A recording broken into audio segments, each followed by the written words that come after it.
Hello and welcome to Waking Jake. Happy Martin Luther King Jr. Day. Do you say happy? That always gets tricky with the holidays. January 20th, big day in the States for a lot of reasons. And today on Waking Jake, we're gonna talk no, we're gonna talk sports.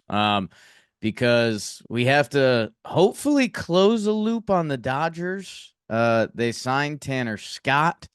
Uh Probably the best reliever available after winning the Roki Sasaki sweepstakes, which we haven't fully touched upon on here. So yeah, I think we might close the loop on that, but who knows who could be next for them? Because they are on a warpath to build an unstoppable team, and we'll talk about if that can even happen in baseball. Massive football weekend. Um, God, the Kansas City Chiefs take care of their business. They're going to line up with the Buffalo Bills to run that back, which is exciting. And I've been stewing on that this morning. Along with how about the Washington Commanders changing a franchise with a quarterback and new ownership? Maybe we should talk about ownership more in sports. Um, Brutal for the Lions, brutal for Matthew Stafford and Trevor Plouffe, who went out there to watch his friend lose to the Eagles, and they had a chance, even though they shouldn't have had a chance. We'll talk about all of that in a little bit, but first, let's do some baseball. As it is, what did I say? January 20th. Okay, most teams are reporting. Uh, Pitchers are getting there a little early. Players are getting there the 17th, 14th, I think, for the Cubbies. Still, the same names out there: Profar, Bregman, Santander, Flaherty, Hassan, Kim, Heaton Dog, Pistol Pete, Alonso, and Pavetta. Um, I still think pitchers should do okay. Like whatever Nick Pavetta's looking for, I think a team will come around. Maybe it won't. We're starting to get to that point. Pete's in the weird spot. I think Santander's going to get paid, and maybe they're both going to get paid by the Blue Jays because that's not where this should start. But it was kind of crazy, kind of tough to see John Heyman being like right after Sasaki turned down the Blue Jays that they have interest in Pete. They have interest in Santander, which was my original landing spot. So I will be digging up some of the receipts if that happens. Um, but let's not start with them. Let's start with the Dodgers. And we like to peel back the curtain. I think it's been a successful method for us. The Dodgers are big. It's LA, it's the Dodgers, it's one of the most recognizable brands in baseball.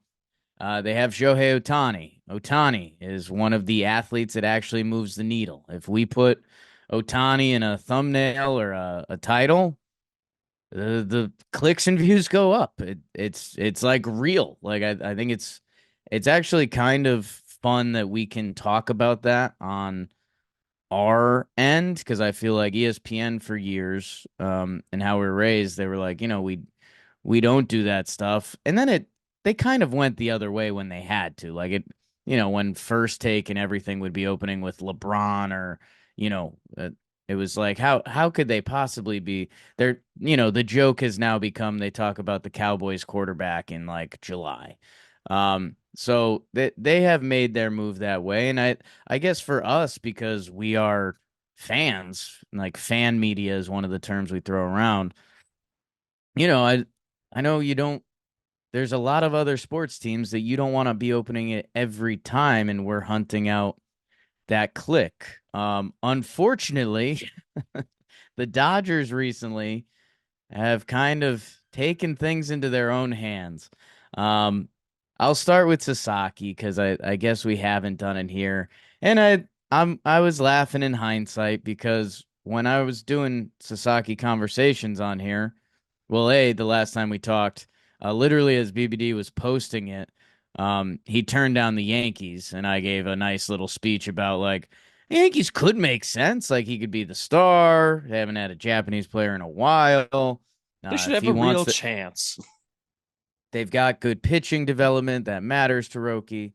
So yeah, right as posting, and I think even a title change came out. He's told the Yankees I'm not interested, which was a crazy.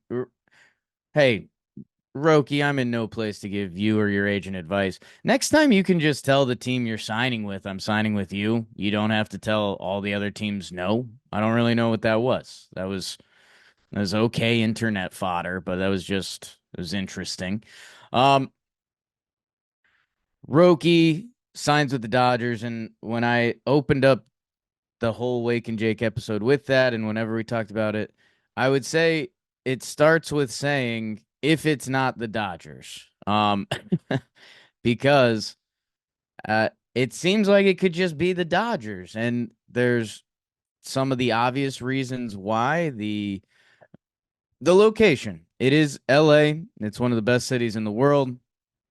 Obviously, they've had a couple insane, crazy, scary weeks there, but it's LA. I mean, it's the home of music, movies, sports, good weather, and for Japanese players, being located on the West Coast is clearly important for them and for, I think, for Japan to kind of be tuned into them.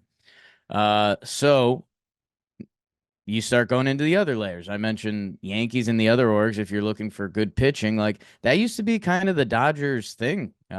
We've seen guys go to the Dodgers and kind of rebuild themselves up. Um, Andrew Heendog did a little bit. Who was the Tyler Anderson? Is that the other lefty that did that? Yeah. And never mind just tapping into young players and making them successful pitchers. So even before this version of the Dodgers took off, they were a pitching factory and clearly a step ahead of a lot of organizations. The lineup's stacked. The team is stacked. He has Japanese teammates on the team. If you're looking to win, which I do think as we get to Tanner Scott in a second, which that is now an interesting wrinkle. If you're looking to win, LA would be the number one place to be. They literally just won the World Series. This franchise has been so good and so dominant, whether you want to keep it in the last decade or the last like 3 decades. Um, what they have done to the NL West and what they have done in the regular seasons, and now it's turning into championships. That we could be seeing another level for this franchise. Um, and it's an embarrassment of riches. And I think the Roki one stung a lot of baseball fans for the different reasons. For the, okay, hey, if the Dodgers are going to go out and the Dodgers are going to sign whoever, Shohei Ohtani, 700 million. It's one of the weirdest contracts we've ever seen. Whatever. There's unfortunately 25 or so teams in the league that are like, well, yeah, we can't do that. It's just not happening. We don't have that kind of money. Shohei doesn't want us. That is what it is. Roki Sasaki coming over, being on essentially a minor league international free agent contract, that means every team could do it and you're still not competing with these guys, which now that starts to get a little daunting for the rest of the league. And I guess it's where I started the clickbait part of this that I don't think today's episode should be in, but it's, the conversation is, are the Dodgers like unfair? Are the Dodgers good for baseball?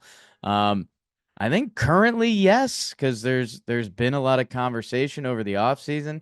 I'm interested to see the product on the field. It's going to be very good. It's just what range of it.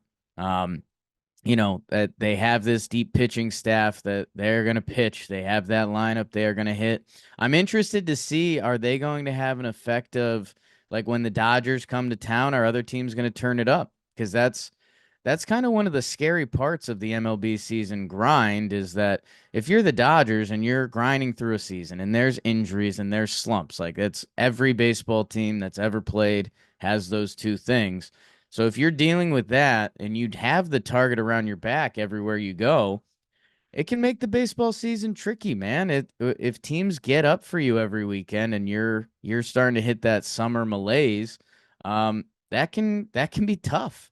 Um, that being said, they can be so dominant. There's going to be some series and games that other teams almost aren't invited to. Um, I there's a couple times in every season when the year starts sorting out and it's like good team, bad team. And, when we deep dive into series on Talking Baseball, hey, anything can happen in a 3-game series. Sometimes that's not true. Sometimes there's a really good team and sometimes there's a really bad team that, even if that really bad team gets like that 4-0 lead early, it's like, hey, this isn't going to hold today. If the Dodgers want it, they're going to get it. And I think the other thing that's interesting to me as I go through these Dodgers teams, because in a way they've always had a lineup, like, even going back to MVP Cody Bellinger, the Dodgers, they've put together lineups throughout, and they've even had the starting pitching, which I think it's funny. Kershaw's still unsigned right now, but it sounds like they're going to bring him back and he's going to do a midseason party up again, which good. Why not? Um, the Dodgers bullpen. Um, and this brings us over to their most recent signing, it's Tanner Scott. The Dodgers bullpen was always good, but it always felt like a potential weak spot. The Brewstar Gratterall breakout, like that was pretty sick when that was going on. Um, God, speaking of forgotten guys, how about Urias for them? And how he would kick to the bullpen for playoff games, and he was kind of their secret weapon in the playoffs when they got it done. And he was doing multi-inning outings, he was doing the final outs in games. Um, that the Dodgers bullpen, and I had a little chuckle today because Evan Phillips is a very good MLB reliever, and there was a couple years there where he was like the Dodgers closer, and it was like, okay, yeah, Evan Phillips is good. Like, if his name was a little cooler, would we have respected Evan Phillips a little more? I think so, and that's a little messed up by just baseball in general. Uh, right now, Evan Phillips is slotted into their arguably their fourth reliever. Right now, they traded for Michael Kopech, who was electric for them. They just signed Tanner Scott, who, as high end lefties go, he was the best free agent, and he always had the arm talent. It was kind of getting the control down. Uh, and it looks like that has all come together in peak form. Blake Trinan, who was there with Phillips, and it was always like, okay, Trinan kind of gets the important outs, like don't worry about Phillips, and that kind of came to fruition. And hey, Alex Vesia, now their second lefty reliever, is 28 in 66.1 innings. He had a 1.76 last year. So, the Dodgers bullpen without Tanner Scott was one of the best in baseball. They now add Tanner Scott, and it's really wild. It's just run through it quick for everyone. Snell, Yamamoto, Glasnow, Gonsolin, Roki Sasaki, Dustin May. That's 6 starting pitchers without mentioning Shohei Ohtani, who is going to pitch for them this year. And again, like, never mind if they are going to do something with Kershaw, which, again, every time they allude to this, they do. Bobby Miller's currently in AAA. Ben Kasparius pitched in the World Series. Landon Knack, 69 regular season innings to a 3.65. So their pitching depth is there. If they need to tap into trades, they can. I don't know where they will. Because their lineup's pretty damn good too. Shohei, Mookie, Freddie, Teoscar, Max Muncy, Will Smith, Conforto, Tommy Edman, Song Kim. Let's see what he's all about. That if he's good, that's gonna be a little twist. Miggy Rowe, Chris Taylor, Andy Pajes on the bench, James Outman's in AAA. They've got everything you could want. It will be interesting to see how the season goes on.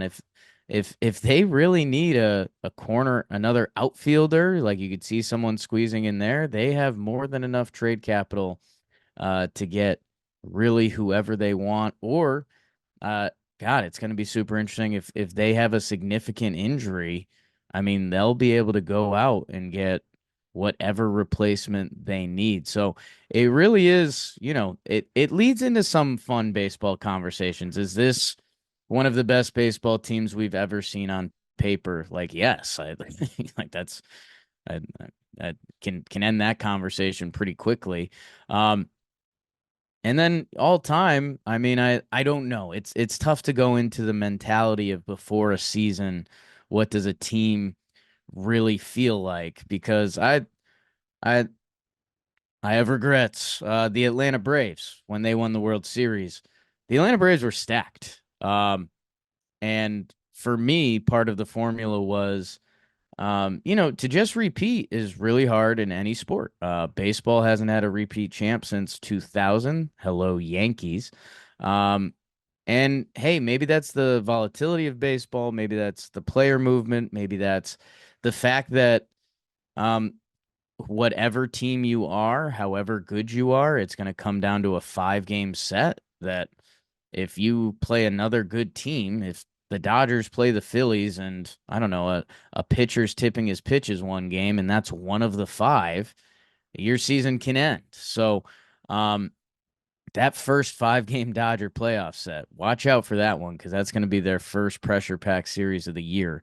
I wonder who they get and what both teams are looking at the time. But the fact that we can pencil them in the postseason is pretty wild in this sport. Um, and I'm interested to see what's next. I mean, if they build a dynasty here, well, there should be a roadmap out there for other teams. I guess the part that is scary about the roadmap is if you're the landing spot for every Japanese baseball player, other teams cannot copy that part of the roadmap. So that'll be something to check in as this process goes on. Hey, I know I'm not the most beloved with Dodger fans. Um, as they played the Yankees in the World Series and the Diamondbacks have kind of adopted me. It's kind of cool. It's kind of like the Bo Nix story with that wide receiver. Um, like I don't know. If you're a Dodgers fan, you should be enjoying it and say it's nobody else's business. Um, the one final thing though on Tanner Scott is that he got offered more by the Red Sox and the Cubbies. Um, Believe which so. that that's interesting to me. Um, because LA, if you were looking for potential downfalls, the taxes are significant there. Tanner Scott has made a little under $10 million playing baseball. That is a lot of money. Um, Compared to some of these guys, it's not as much money. And Tanner Scott, a lefty reliever who's in his 30s, who's peaking at the right time. This is his moment to get his contract. That turning down other money, and again, who knows how much? Like we're the Cubs and the Red Sox each another 50K because at that point we're not moving the needle any direction. But supposedly they offered more money, and Tanner Scott said, "I'm going to LA," and you get it to a degree. It's hard to put our I think it's hard for a lot of us to put ourselves in the shoes of someone who's even made $10 million playing baseball. But I could go into the speech about taxes and agents. Okay, so let's cut that in half, and then we're buying nice meals and things. Like Tanner Scott might only have $1 million. Either way, that's some really good Tanner Scott problems. Hey man, I the more I thought about it and I was kind of unhappy, Tanner Scott pitched for the bad Orioles teams. Tanner Scott pitched for the bad Marlins teams. Maybe Tanner Scott wants to be on a winning baseball team. No, it's awesome winning. Um, and the Dodgers are set up successfully for that. So that's where the Japanese thing, I think there's a fair conversation on if it really just becomes a Dodgers pipeline. Like, and hey, this isn't just for Yankees fans who you know, who's our guy? Munetaki Murakami. I believe he's a free agent next year.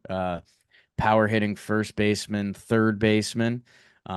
It's taken I think some steps back, but is a guy that's supposed to come over and has a chance to be very good. And every player from Japan has a chance to be very good. They won the WBC. They've clearly caught up to whatever the norm or expectation is.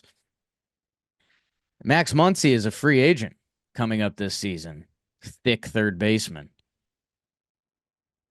Is that the safe spot for Murakami? I mean, Mhm. it's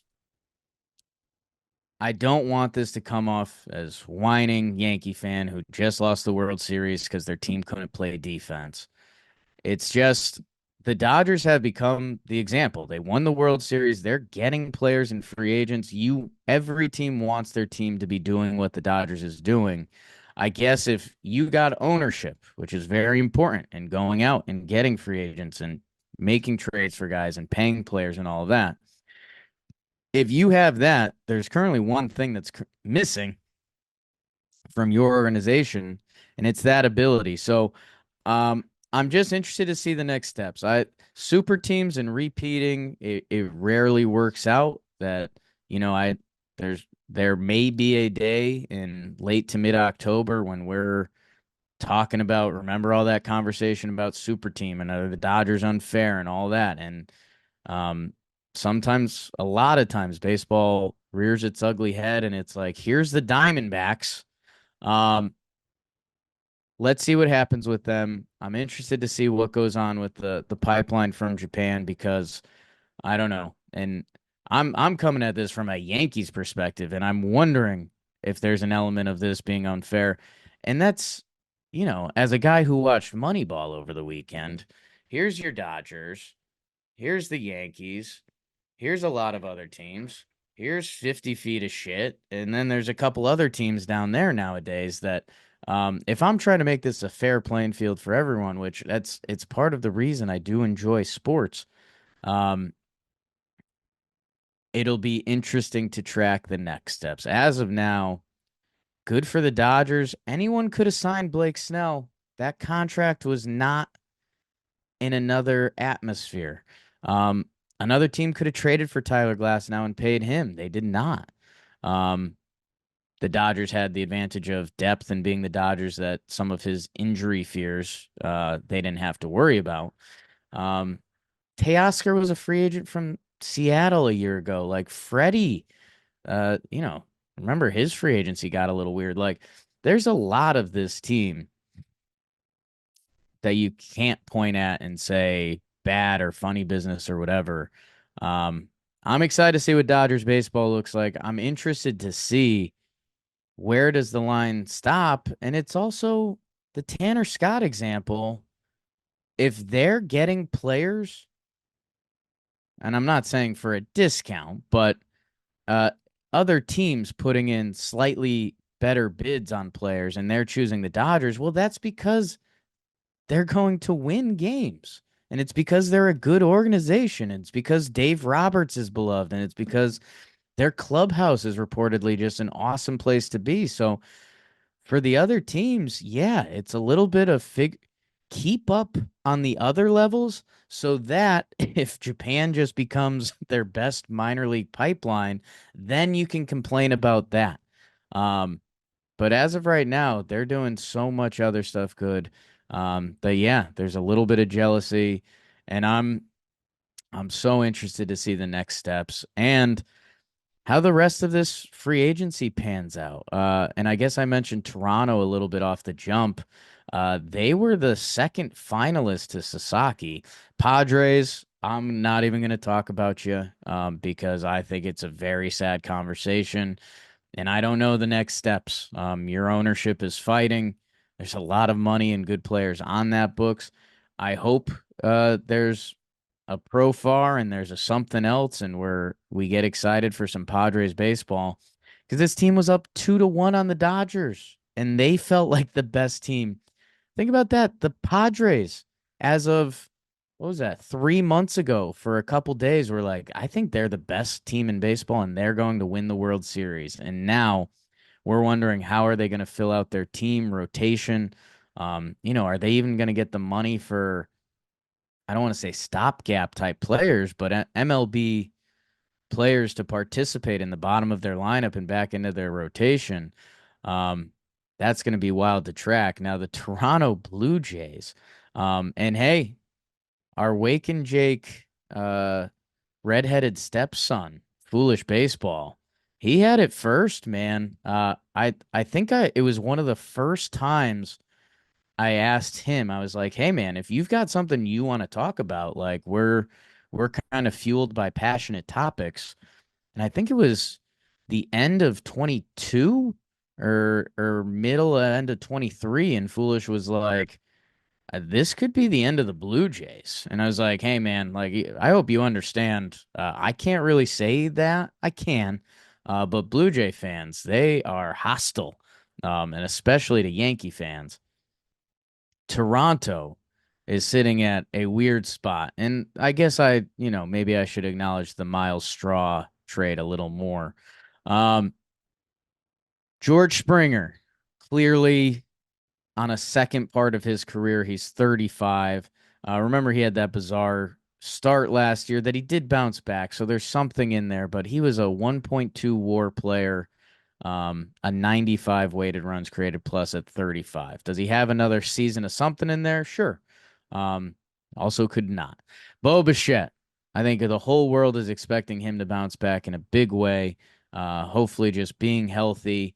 Um, Contract year, Bo can go, and that would be obviously a massive change from a loss last year. Vladdy, the final breakout hopefully happened. He is in his contract year. It's going to be one of the stories of the sport this year. Let's see. Vladdy, my God, if he does what he did last year again, he'll be 26 in free agency. It's gonna be closer to Soto than anyone thinks because if Juan Soto got that money, Vlad is in a ballpark offensively with Soto, and this is gonna sound kind of crazy, but Vladdy's position at least is gonna make more sense for a little bit. I don't know. It's a wiggly conversation. Soto is It'll be like a real test of like what how much your first baseman just not valued. Because if he repeats this year and has like any difficulty in free agency next winter, like all right, then we got a first base problem. yeah, and I don't early report. I wouldn't think so. I think the bigger thing, I mean, for Pete, we it was the supply and demand of this offseason. But I mean, part of the conversation is like, do you love Pete at first base? What does that look like in a couple years? And his bat has kind of been on a minor decline. Um, where with Vladdy, it seems like it's coming together. It seems like there was a little immaturity on some of those early Blue Jay teams that it seems like that's going away. And, the difference between 26 and 22 is significant. Like I've seen young BBD go through that change in our workplace. Now he's got a beard. So, um, that I think for Vladdy, it's it's it's repeating last year because he's had the good season. If he does that again, he's gonna have age on his side. And like, you can plug him at first base and he's going to be there for probably the next decade or so. Where for Soto, you know, depending how you value outfield defense, that conversation's going to get interesting. That uh, between the DH spot, or is he willing to move? Where Vladdy Jr., you're almost like, yeah, I mean, he's going to be able to play first base at a similar level until he's 33, 34. Where Soto has potential to become a very big negative defensively. I mean, look at Giancarlo Stanton. Anyways, Vladdy's going to go chase a big number. And who's going to be involved? Joe's McFly partially thinks that the Mets' dream is to go full, basically his dream team. It's to sign Vladdy next offseason. So it's Lindor, Soto, and Vladdy. Maybe they will. Maybe that is the plan. Uh, if I'm the Toronto Blue Jays and Vladdy Guerrero Jr. will sign anywhere near a dotted line, I think you need to get that done. And I'm not even saying this offseason because he's going to hit free agency. He's made it this close. He deserves to hit free agency and drive up a bidding war and get paid. Players clearly struggle with the Toronto thing, man. Um, George Springer signed there because he got an extra year. Hyunjin Ryu signed there because he got an extra year.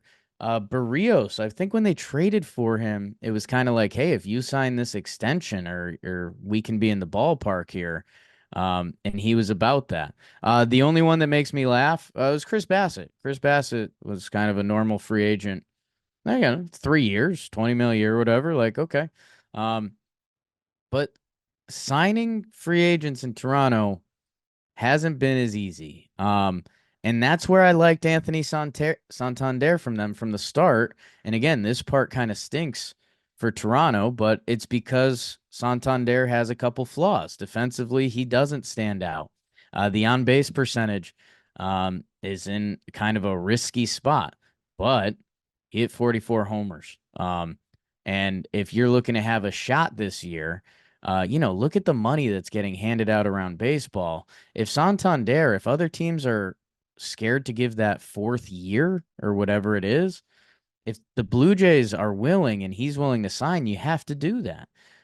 Because that would be the switch hitter you'd have between Bichette and Vladdy that could give you a top three in a lineup that could move things offensively.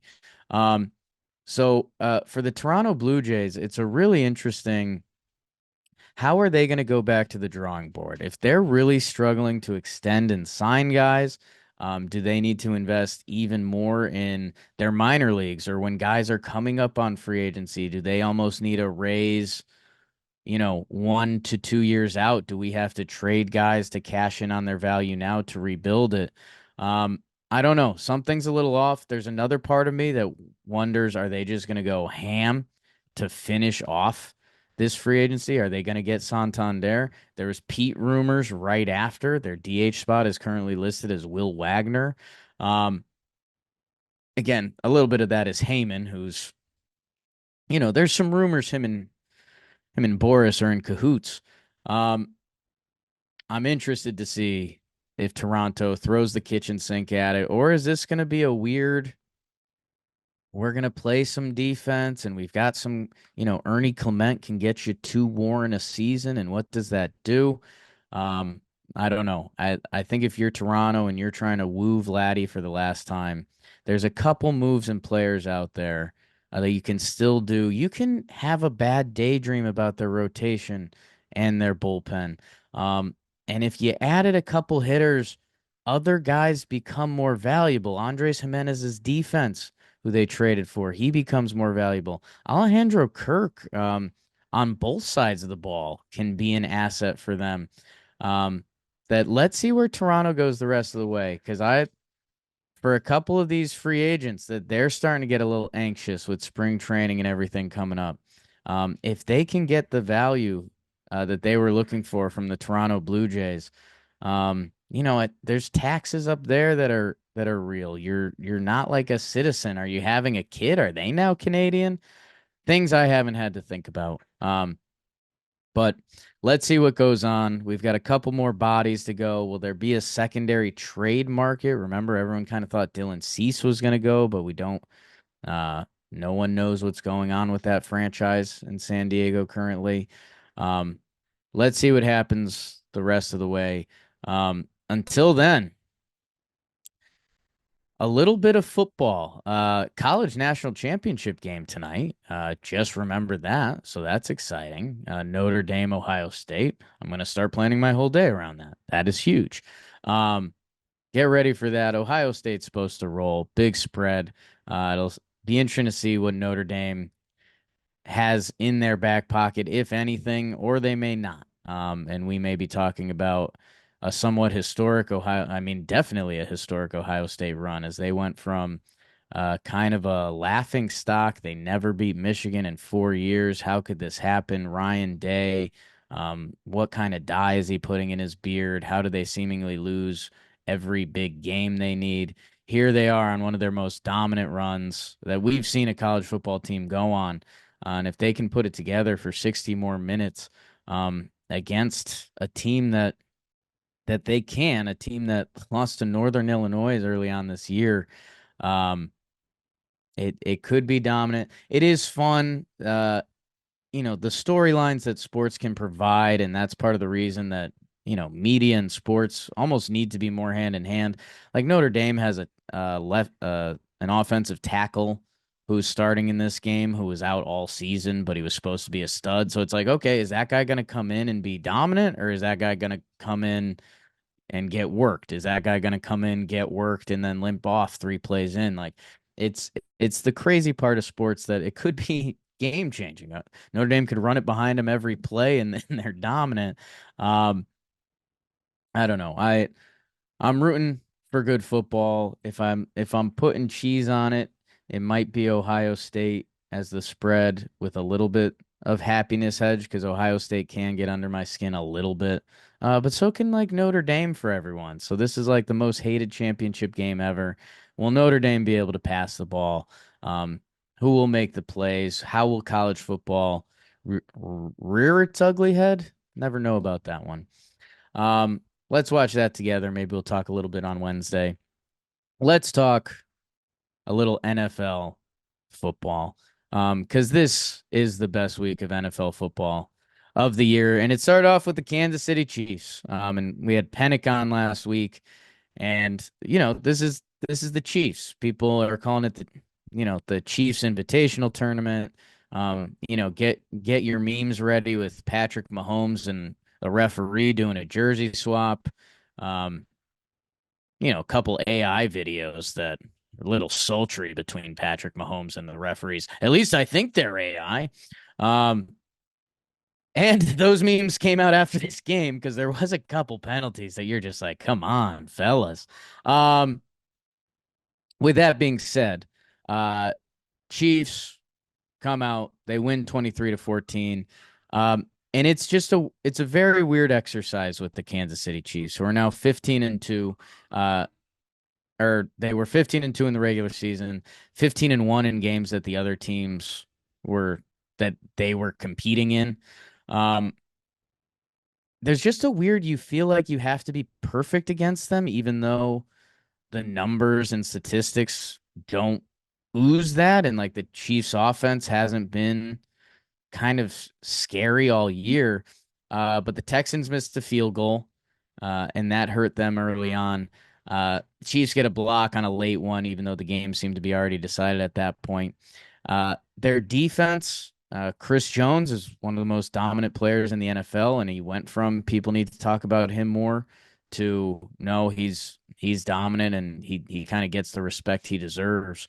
Um, and Mahomes to Kelsey was working 7 for 117, man, for a touchdown. So um, to see them have that, uh, the running game not really there for them. And this Texans team, you could see their defense coming together um, at the right part of this season.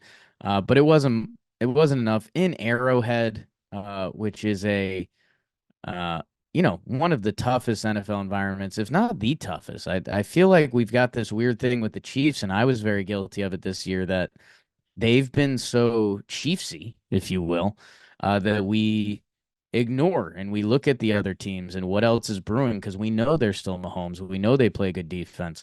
Spagnuolo is going to get shout outs during the games because some of the blitzes he dials up, it's like, wait, we read all these stats about, whoa, this quarterback is so good against the blitz. Don't blitz him.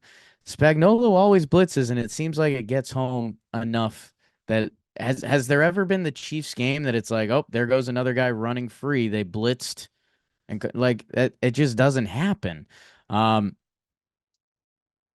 Chiefs and Andy Reid coming off the long layoff too. People were worried about that. Doesn't seem to affect them too much, although we get basically the same Chiefs game we get all year. Important to some, a late safety um, at the end of this one. Um, and yeah, I I want to fast forward and talk about some Bills Chiefs a little bit, but I guess I can circle up on that at the end. Hey, for Houston,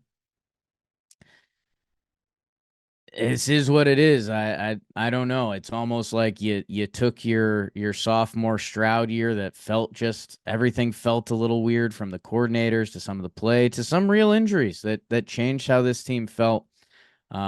You bring it to the drawing board next year, you get better. Um, you're still feeling bright about that in Houston. Speaking of feeling bright, the other game on Saturday, Commanders Lions, get ready for the shootout. Um, one of the higher over-unders of the season.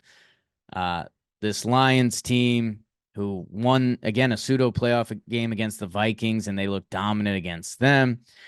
The Commanders, who, hey, I've been driving the Daniels bus, but I was also very much like, you can look at a lot of things on their schedule and be like, well, they escaped with a couple wins against bad teams, and their defense had some times this year that were very lackluster. That it was like, hey, maybe they barely survived the Bucks. If the Bucks don't run a jet sweep and fumble it, the Buccaneers probably win this game, and that's who the Lions would be playing. Unfortunately for the Lions, Jaden Daniels is that guy. Dan Quinn is that guy. I mean, Dan Quinn, man, he is a couple horrifying plays away from having a very different NFL resume. The Atlanta Falcons Super Bowl game. Uh, that again, go look at the Atlanta Falcons as a franchise, not one of your more successful franchises. He had them there with Matt Ryan. And I know that was so weird that, you know, uh, Dan Quinn was the head coach and Shanahan was the coordinator. And Shanahan got a lot of the credit, but also if they had just run the ball more in the second half, they probably win that Super Bowl. And then we're talking about Dan Quinn as a Super Bowl winning quarter or coach for the Atlanta Falcons, which there's not a lot of people you look at and say that. Um, he had the Cowboys defense playing at an extremely high level that went away when Dan Quinn left. Dan Quinn originally goes back to those Seahawks defenses, the Legion of Boom and that kind of thing. Like Dan Quinn has an amazing resume as a football coach, and it's all come together with this Commanders team. Cliff Kingsbury calling the plays, who I think he's an amazing offensive coordinator, not a head coach. We'll talk about that another day. And they get the turnovers, the pick six. Goff gets rocked. Um, a 28-point second quarter from the Commanders. Um, that man, I feel bad for Lions fans when so the Lions have the breakout season, and they were supposed to be the breakout team, and then they were, and that was awesome, but still nobody had expectations.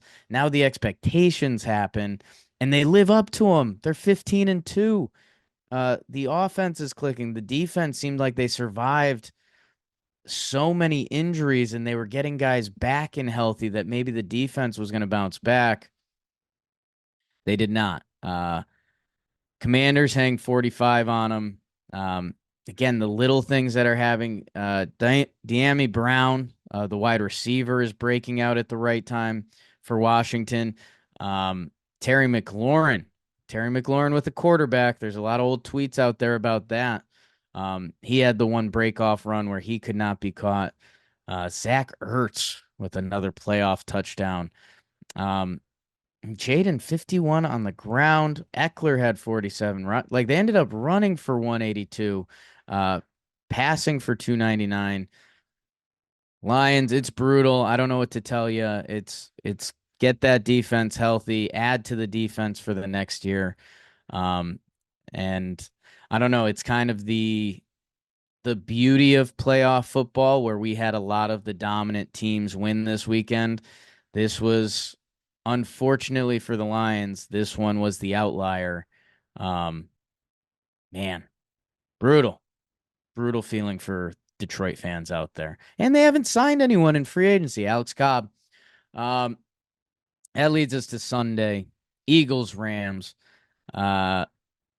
Rams kind of feeling like the other team rivaling the Commanders, except different story. It's the veteran quarterback. It's the whiz kid head coach, and they're going into Philly to face the Eagles in the snow. Does it get any prettier?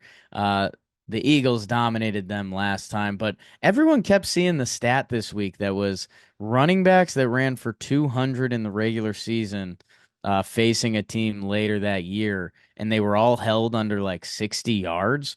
that I don't know. I think for a lot of us that haven't played football on the NFL level, hell, college football, hell, high school football for myself. Um, it's like, okay, so, football is obviously played with a mean streak. And if you have the big bodies, hey, we're not letting this happen. And we're coach them up. Hey, big boys up front, we got to be better, blah, blah, blah.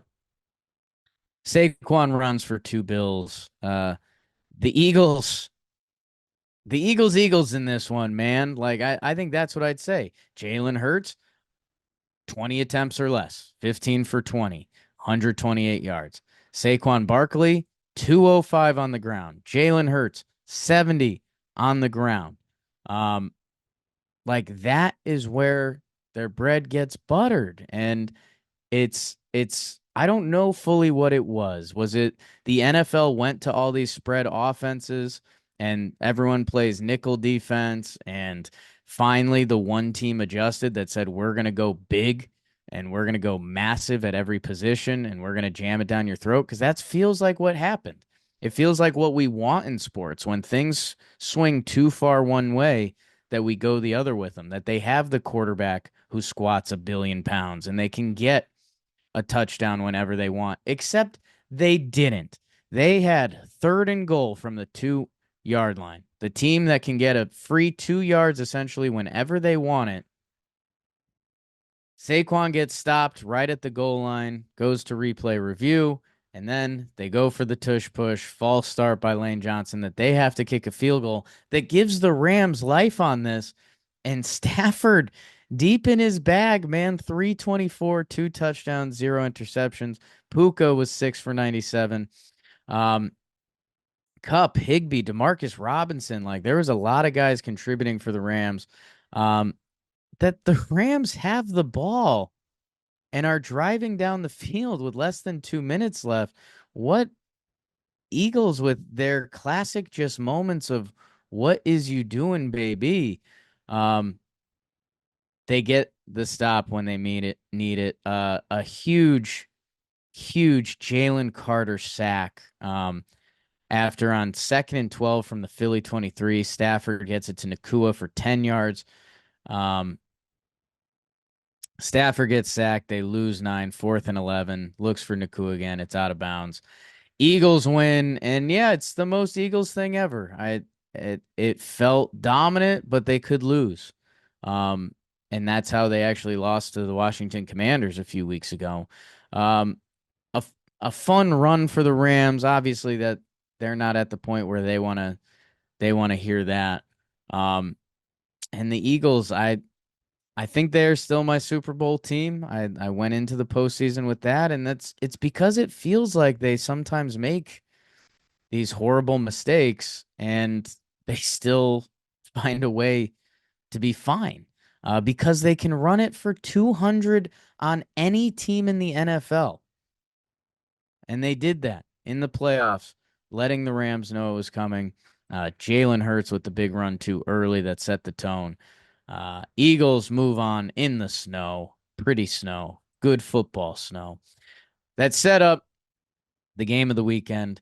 Bills, Ravens.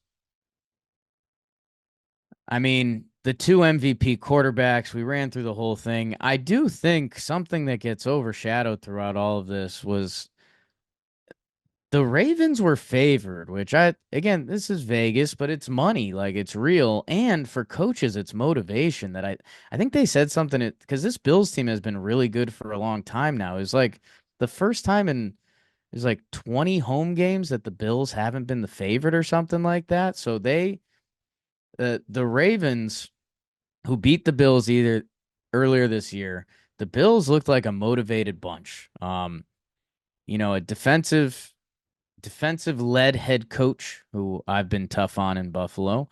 But you saw it in the defense early. Like the Ravens were trying to run the ball and Buffalo was coming out firing. That we're not going to let Derrick Henry and Lamar just run loose on us. Like that's not how this game is going to go today. Ravens come down the opening drive, they get a touchdown, and you're like, oh, okay. But hey, maybe a blessing from my Denver Broncos. They did the same thing, and the Bills came back and boat raced them. The Bills came back the rest of that half, 21-3 the rest of the way. Josh Allen looking incredible. James Cook has been a clear uh, difference maker for them. Their backup running backs, Ty Johnson and Ray Davis. I was on some James Cook betting props last night. That Davis and Johnson, I mean, they looked a little better, and I don't know if that was element of surprise or Cook's out, so they're not going to them. But it kind of goes back to the story now for this Buffalo Bills team. Shakir is the go-to wide receiver, and man, he's got a little wiggle to him, as they say in football. 6 for 67. But otherwise, we're spreading the ball out. Shakir, Cook, Mac Hollins, Kincaid, Samuel, Ty Johnson, Keon Coleman, uh, Dawson Knox, all with receptions. That being said, it wasn't the prettiest game passing through the air for Buffalo, and it really didn't need to. They were moving the ball enough. That being said, in the second half, the Baltimore Ravens, they kind of got the juice. The offense started clicking more. Derrick Henry and Justice Hill started getting some more yards. Lamar was finding guys, 254 through the air for him. Um, to the to the fact that they needed to drive for a touchdown to tie the game, and they did it with ease, almost too quick. If you're one of the football people at home thinking about that, um, but they needed the 2 point conversion, and absolutely brutal. They draw up the right play. It's kind of that rollout play that I think a lot of football fans have gotten familiar with. And is it the wide receiver? Is it the running back? Who's out there in the flat by the pylon? It's Mark Andrews. Lamar hits him in the belly. It's a little bit of a weird play because, again, your body's moving in different directions, and you got to squeeze it and still keep your energy going backwards because he's right by the goal line. It's no excuse for that, though. Mark Andrews drops it. A play that'll live in Baltimore infamy for years. Um, and that was it, and that was all. That the Buffalo Bills won 27-25. Um, I think the home field thing got overlooked just a little bit. That Buffalo, especially. I mean, my goodness, that place was going nuts. But couldn't I look back and point at those Detroit Lions and say the same thing? And it wasn't the difference there. So good on Buffalo. I did have a moment when they were announcing it at the end of the game that um I think in this era of football, if there's a team that deserves another shot at the Kansas City Chiefs, it's these Bills. The famous overtime game that, just whichever team had the ball was scoring, and the Chiefs won the toss. Buffalo deserves their hack at them, and they're gonna get it in Arrowhead. And I'm questioning things. I sure am. Like I believe in the Chiefs and that they win games because that's just what they do because they have a legendary head coach, they have a legendary quarterback, legendary tight end, legendary D coordinator, legendary D lineman. Like they are the Chiefs for a reason. But God, it still doesn't feel great. And yet the Bills kind of do. Like this feels like the best version of the Buffalo Bills. That I don't know. I guess I fully don't have my head wrapped around it. This morning I was thinking of flipping over to Bills from Kansas City, because I've thought it's going to be Kansas City and the Eagles for a while. The Bills are very much in it, and might flip me by the time the game comes around. Because if you didn't know it was the Chiefs, you'd be saying it's the Bills. Problem is, it is the Chiefs. And then on the NFC side, Eagles, Commanders. Again, these teams played a few weeks back, and it was very Eagles, Commanders that the Eagles looked like they were running away with it and had the game in the bag. Washington scored 22 in the fourth quarter to win 36-3. And Jaden put on a show, 5 touchdown passes. So that's, the funny thing with motivation is, and there was a lot of Kenny Pickett in this game for the Eagles. So is this going to be, this is going to fuel the Eagles to dominate over a lesser team at home, instead of on the road? Or is this a thing for the Commanders where it's like, hey guys, you can do this. Jaden threw for 5 touchdowns on them. We can beat this football team. And it would be an exciting story if Jaden, I mean, he will become a star of star if the rookie quarterback can lead a team to the Super Bowl. My goodness. I'm still on the Eagles. They can hand the ball off every play and win a football game. And that was thought to be out of this league a long time ago. And yet I think it's in fad more than ever as you're seeing running the football at all level of footballs. It's kind of where it starts, and teams have forgotten that. And running the football is sexy again. So the other thing I wanted to mention, the big loser of the weekend, Sam Darnold keeps it rolling. Sam Darnold had a little bit of a loophole that was like, you know what? Hey, maybe Sam Darnold he caught the Lions at the wrong time. They got Anzalone back. That home field's disgusting. Whatever. Commanders put up 45 on him. So that's tough for Sam Darnold. The other team was the Rams. Okay, maybe the Rams are peaking at the right time. They got this young D line that it's all coming together for them. Um, I don't know. They were fine, but it was more so I was looking for a Sam Darnold loophole that maybe he just got screwed to end the year. Um, Still not looking good for Uncle Sam. So great football weekend. Natty. The Natty is tonight. Get excited for that. And again, we still got some baseball moves that's going to happen. So appreciate BBD firing it up on MLK a Monday morning to get this out for the good people and his Uncle Dan. Talkin Jake is a production of Dan Patrick Productions, Jomboy Media, and Workhouse Media.